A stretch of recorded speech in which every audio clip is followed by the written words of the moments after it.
Hi, we're Bill and Janice Patterson. We'd be really happy for you to come in and see the life change that's allowed us to retire, to have new adventures together, and to live almost debt-free. One thing I loved about the design of this kitchen was that there was this long countertop. Our old place in Chilliwack, I didn't have much more countertop than this, and that was a 10 by 14 room. So the way it's constructed and designed is really functional, really beneficial to me. I really like the idea of an open concept shelving because we have pretty things. And I just like to be able to reach, like our coffee's central to our lives, so coffee cups obviously figure predominantly. All the doors and cupboards are soft close, except for these ones which are, I don't know what you call that, push close. But you can see how much storage there is all down the line. I have almost everything I had in my old kitchen. I love this, where all my vanillas are. I only have 8 different kinds. There's lots of room for spices. I cook a lot, I cook from scratch. So having space to prepare things and having room for spices was predominant. I love the airiness of it, like it goes all the way up. And so I never feel constricted or constrained. At Christmas time when things get so jam-packed in, I never felt that I was being constrained in any way. The gas stove is great. I've had electric for the last 20 some years. I love the control you have with gas. It's a good sized oven. I can still do like a 12-pound turkey in there. So that's not a problem. Not that we've had enough people over to cook one. I love the stairs as an alternate spot. As I'm baking, I can take the things I'm done using and put them here until I can put them away. And keeping it clean is super easy because it's, it's all one length. So the same mop does everything. I've been a sous chef when I was much younger. I worked as a head baker and a pastry chef. So being organized in the kitchen is just part of my nature. I don't find that there's not enough room here. Having a bigger fridge, we had a big double door fridge with a bottom freezer in our home in Chilliwack. That was my first one. We just had that for 9 years. So out of, 42 years of marriage, 9 years isn't a big chunk. So this wasn't a hardship. There are times when I think, that's on sale. I should buy like 6 of those. And then I think, well, where am I going to put 6 of them? So we are considering getting a chest freezer and keeping it in one of the hydro sheds with the owner's permission. But that would be the only thing I really miss. We got this. I thought I would love this, the washer and dryer combo, but I'm not sure. Like, it's a great machine, and I don't want to fault the maker or anything. I just think I'd much rather have shelving and continue to use the laundry in the common house because we have a common house here with washer and dryers, but this is convenient. Because it's very new, a lot of the technology completely escapes me. I have no idea how to use 90% of it, but that's okay. I find being in the kitchen every day very easy because everything's close. It's easy to put a thing away. As soon as I use the vanilla, I can put it away. As soon as I use the oregano, I can put it away. Because we downsized and got rid of a lot of stuff we had and kind of used but don't use anymore, when we brought ourselves down to the basics, it actually makes life a lot easier. Coming into a brand new space, which we'd never lived in before, we'd always lived with someone else's life already having been in that space. It almost felt sterile to me until things started to go up. Like my cooking utensils in a tin I've had 30 years and our grandson's art going on the fridge. The things that represented my daily life began to make their appearance, then it felt like home to me. But I would have to say the moment it became very real to me was when I cooked our first meal. Because again, I'm very food centric, and using my pots and pans and using my cast iron and then making that meal and sitting down to eat it, I thought, yeah, now we're home. This is our main living area. It's not huge, but it's very comfortable. This is a sofa bed and a lounge on one side with storage underneath it. You got to think about storage in a tiny home, so we love it. When we were first looking over different tiny home designs, we put a lot on paper We tried to figure out what we wanted, and we'd check out websites and watch YouTube stuff. What we really wanted was something just airy and comfortable. And then, I forget the year, but we came over to Gibsons and viewed Sunshine Tiny Homes. I think it was in 2022, and Pam had a partial build there, and we walked through and I saw how it was structurally built just like a house. And we were, excuse me, I get choked up over this. We were sold, and I thought, this is what we need. This is what we want, and we can do this, and we did it. This is a hard part of moving into a tiny home. Giving up furniture we had custom made for us from a woodworking program in a high school at Bateman. Really good woodworking. We had homemade furniture, end tables, coffee tables, just to get rid of those things and all those things that family history are in. We had family take some of them, and some of them we just had to sell. It's hard, but it's worth it in the long run. We're older people. I'm 71 and my wife is 65, and we didn't want to leave our kids with a house full of stuff to go through and everything if something was to happen. And plus our lives are now less cluttered and we don't worry about that stuff. I miss it, but I have lots of memories that I can reflect on those things. That was the hardest part. And so, but one thing we kept was this piece of rattan, which Janice, my wife, has had for, I don't know, 47 years or something. It's an antique and we couldn't part with it. So now it brings part of our old house into here, and really that's what we like. In our home, we have two lofts. We have a big loft. I think it's 13 feet deep. And then we have a smaller loft up behind me here. We were going to have our bedroom upstairs, but when push came to shove, because of our age, we thought in the night, do I want to go up and down the stairs? So we changed our loft, which is really nice. It would make a nice bedroom with the views up there, but we put our storage up there, and my nephew come and helped. We built the shelving and put that up there, and so then that's where a lot of our stuff is. Up here, we have all these containers we have to sort through slowly and figure out what we're going to do with them, and because we do have a grandson and he would like to sleep up there someday. So we're going to handle that when it comes.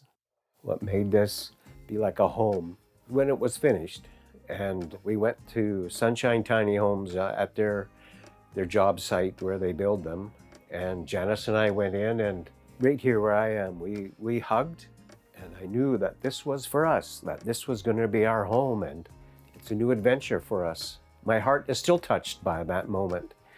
And every day I look at this place and I'm so thankful for it. And I'm so thankful that we can live here in this way. Why did we go tiny? I think it was, at its very core, it was to be debt-free. We own this outright. Selling our other home allowed us to do that. And that allowed us to look at retiring. Complete cost from beginning to end for the build itself, not for the things we've added since we've come in, was $200,000. I know that seems like a lot for 430 square feet, but I'm pretty sure in Vancouver you'd be lucky to find a 430 square foot studio apartment for $200,000. The fact that it's mobile, like I wouldn't want all my husband's wonderful skirting to be pulled out and everything and our deck and all that, but the thing is, if we want to, we can go. We could have maybe got one cheaper on the mainland, but then we'd have to haul it here and put it on the ferry, so the cost would be almost the same. That's right. And we like to support local. Yes. And this and women-driven Sunshine businesses. Tiny Home, and Pam Robertson is amazing. Yeah. How she did this and her crew. And she worked with us every step of the way. Like, it was very personal. It was like she was standing beside us through the whole thing. Yeah. And that made a big difference to us. Meeting her was what solidified us in buying this when we came over in 22. Before, when we lived in Chilliwack in our mobile home, we paid, of course, hydro and Fortis for gas, and then there were property taxes and our mortgage. So we're mortgage free. We own this. We don't pay hydro. We have $50 a month included in our hydro for our pad. Don't pay property taxes because that's handled through the site. Yeah. Like it's not our property. Yeah. So we rent the pad, but and the cost of the pad is minimal because we are caretakers here. Yeah. So monthly costs, I think our highest hydro bill, because we do have $50 included. I think we paid $56 in the winter, 1 month for hydro. We went over that 50 by $56. So it's very minimal. It's well insulated. Yeah. It's really well built. So the cost of hydro is hardly anything. It's about $45 a month for propane, and everything else is covered with our lease arrangements. So it's so manageable. It is. We're It's able very to live on manageable. our pensions. Yeah. Finding a place for our tiny home, that was an adventure. Yes. We lived in the Lower Mainland in Chilliwack. We looked at putting on somebody's farm. Campgrounds, no. That's right. Everybody just kept saying no. If we had an RV, yeah, sure. But you got a tiny home? No. But Yeah. we're registered as an RV. So we're built as a home. CSA approved. It's as an RV. But it was hard. So I thought, well, why don't we look where we're getting it built in Gibsons? And I tried all the other Gibsons RV places and no one really wanted to deal with a tiny home. And I tried to explain to them, it's an RV, it's just built better. And they just didn't want anything to do with it. So we're on the internet one day and I'm typed in again, RV spots, Gibsons, She Shelter area, and Morning Dew RV came up. And then the picture was just this blank gravel parking lot with the common house in the middle. Yeah. And that was it. And I thought, do we really want to live there? This is pretty vacant. But we contacted Corey and came over the next time we came over here to look at spots and talk to him. And here we are. Yeah. We talked to him and he explained his plan and what he was looking at, and that he was looking for building a community as opposed to in and out. And we really liked that. We wanted somewhere where we could be part of building community and just feel like we had neighbors, we had stability. So he felt really good to us as a person. We just were comfortable with him right away. And then we realized we're 5 minutes from amenities. That was a big thing, was the amenities, the community, and cost. And he right away started talking about us in a caretaker role because we just had that feel for each other. Yeah. So that made our decision easy that way. But in the last year, I've noticed that a lot of RV parks have completely flipped over in their attitude towards tiny homes because it's something that is gaining momentum. People want to feel settled, and we feel this place offers that. Yeah. Well, we're in our bathroom. When you come in the front door, you have our living room to the left and our kitchen to the right, and that flows right into our bathroom with the sliding doors, the pocket doors, and then on into our bedroom.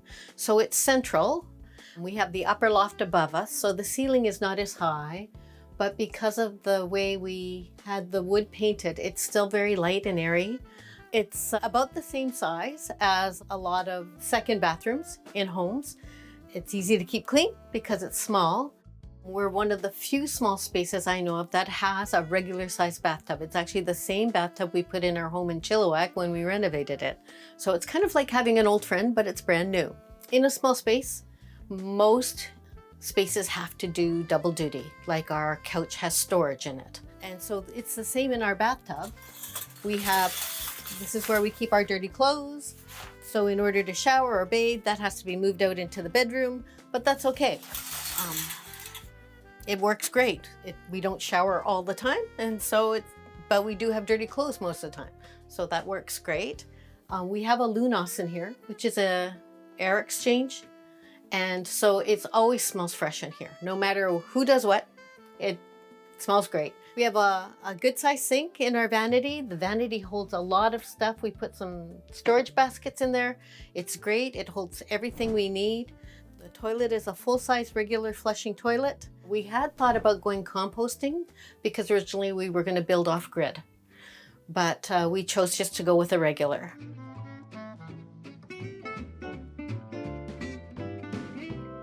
This is our bedroom. It's kind of small, but we have a queen-size bed, but it's a RV queen, so it's a little bit shorter. We didn't want to climb over each other in the night, so we situated the bed in the center of the room, which is about, I think it's 8 feet by 7 feet 2 inches. The bed works fine. We got 2 little night tables. We haven't put up all our artwork yet. We're getting to that slowly. It's cozy, lots of light. We got 2 windows. We got lots of air ventilation. We put our bedroom down here because we are older, retired. The bathroom's right here. It's like an ensuite. And didn't want to chance falling off the stairs in the night. I enjoy the bedroom here actually because I can change, I can stand. I don't have to crawl my way out in the night or the daytime or in case of emergency. We have 2 windows here to climb out. If there's an emergency, we don't have to worry about dropping down 13 feet. So yeah, we enjoy it very much. At the front of the tiny home, there's a bump out. If you see it when you're outside and you see it looks like closet doors, that is actually our on-demand water heater. We have a huge propane tank which we rent outside and it works good. We're very happy, and I do have some shelves I built because there's lots of storage room in there besides the water heater, and it's great. I think the one word I would choose for this time of life that I would choose would be adventure. This has been one of the biggest adventures of our lives, next to raising children. Being the age we are, we've been raised with an expectation of a certain kind of life, a house with so many rooms and so much space. And this really shakes the box and makes you look through again at what do you want to keep and what is important to your life? What makes life quality for you? Building a tiny home has been an adventure for me emotionally and mentally and physically and financially. It's just been all these things, but it might be something different for Bill. I don't know. For me, it's, I don't know, kind of like it's harmony. It's like everything has come together. When I come home, I'm home, and it's harmony. I'm at peace here, and I find it very satisfying to the soul to know my life isn't about the things around me, it's about the people around me, the community we're trying to build and are building. It's just harmony, it's peaceful. Yeah. Well, thanks for coming to our home, as tiny as it is. And I hope it's helped you think more about where you are in your life, and maybe if this is for you, look into it, because it's very freeing. Like I said before, it brings harmony to your life. Yeah, we hope you've had some questions answered about this life and what it's like. Believe me, it's not always this tidy. Life gets messy, and so does your tiny home, but they're so easy to live in. So we really appreciate you taking time with us. And tiny house, but big welcome. Thank you. Thank you.